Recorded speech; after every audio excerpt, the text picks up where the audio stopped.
Hola, ¿qué tal? Muy buenos días. Mi nombre es Rocío González Ríos. Mi matrícula es A7379. Mi modalidad de estudios es presencial en la escuela Colegio Darwin. El nombre de mi catedrático es Luis Alberto Osuna García, que imparte la materia de Derecho Civil. A mí me tocó hablar del derecho de sucesión y en el cual se abordarán ciertos temas.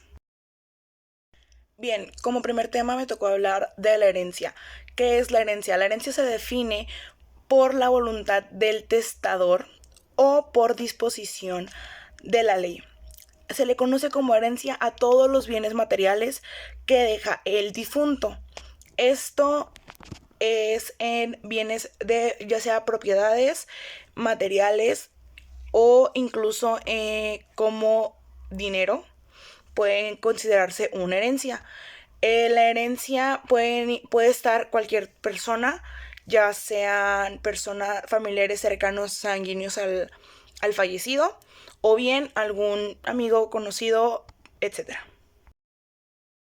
Bien, en el segundo tema me tocó hablar de la sucesión testamentaria e intestamentaria. En la sucesión testamentaria estamos hablando que se aplica de las disposiciones de última voluntad de la persona, del testador, el fallecido como se le conoce comúnmente, con relación a la distribución de su patrimonio al fallecer. Esto pues varía mucho ya que es pues como su nombre lo indica, y como lo está diciendo, es la última voluntad de las personas del fallecido, se le podría llamar de esta manera, o el testador, que deja como voluntad escrita cómo repartir sus bienes, propiedades. Y bien, al referirnos al intestamentaria, es cuando el autor de la sucesión no otorgó testamento antes de su fallecimiento. En este caso, la ley determina quiénes tendrán derecho a heredar, que serán los parientes más próximos. También se conoce como sucesión legítima o de sangre. Esto, como lo está diciendo desde un principio, es cuando una persona no deja un testamento y en el cual especifica cuál es su última voluntad o qué propiedades es para cierta persona. Bien, esto solamente se toma cuando la persona no deja un testamento, la ley interfiere o interviene y toma las cartas en el asunto para que las personas puedan tener sus propiedades y todo sea un poco más justo para los herederos. Testamento y legado. Un legado es un bien específico dejado por el testador a un legatario. Una persona deja reflejada en su testamento la transmisión de sus bienes o derechos a una o varias personas. Así lo hace el testador. Es legal un bien específico o una parte del patrimonio del fallecido. Bien, ¿esto qué quiere decir? Que el fallecido puede heredar, un ejemplo, tiene una casa, la casa la divide en ciertos terrenos y esos terrenos los puede heredar por separado o bien juntos mismo, a un mismo legatario. Esto va definiéndose mucho entre las personas y entre cómo quieran ser, pero un legatario no tiene nada que ver con un heredero. Eso es algo que tiene que quedar muy claro.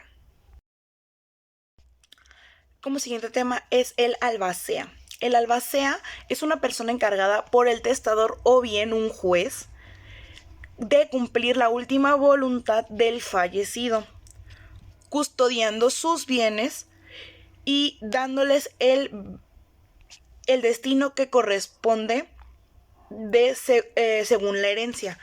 Es básicamente lo está diciendo todo, es la persona que está encargada de hacer que la última voluntad de la persona se cumpla y que se divida o se reparta de la manera que se acordó desde un principio. En este caso, a una persona el 30, a otra persona el 40 y a otra el 50. En este caso, él se encargaría de que esto se haga y se cumpla como la persona fallecida lo desea. Bien, como siguiente tema tenemos el concepto de obligación. Las obligaciones son civiles y naturales. Las obligaciones civiles son aquellas que dan derecho para exigir su cumplimiento.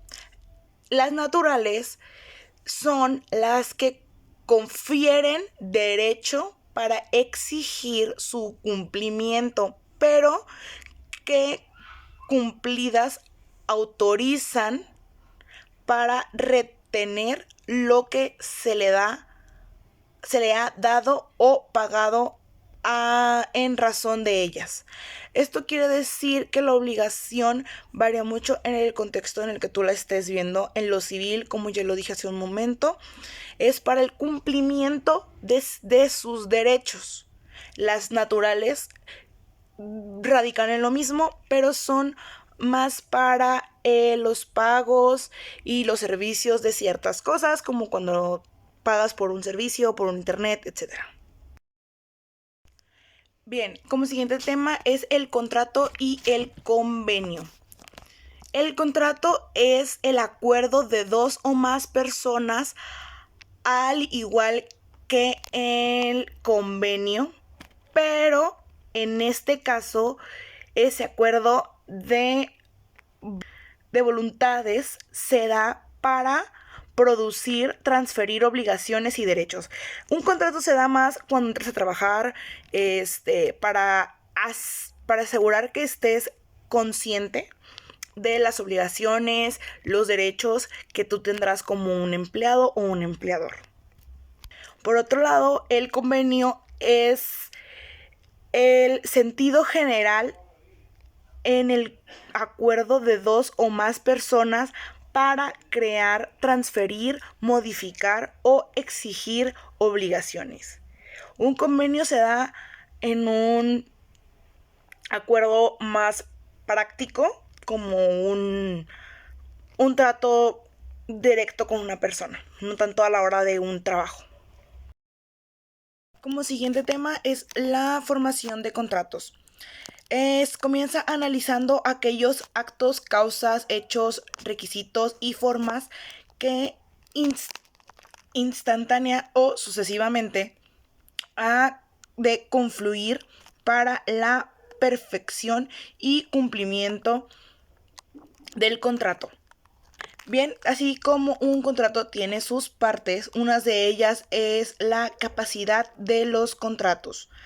Es ausencia de vicios del consentimiento.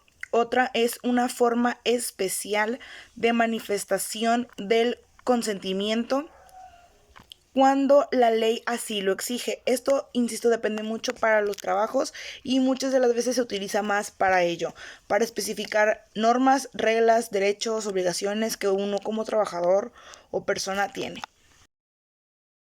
Como último tema hablaré de la nulidad de contrato. Esta se da por exigir algún vicio del mismo por parte de algunos de los contratantes. Es por la falta de idoneidad del acto para que se produzcan los efectos jurídicos deseados en la producción, exteriorización de la voluntad, que se da cuando existe algún vicio en el contrato. Y por mi parte sería todo.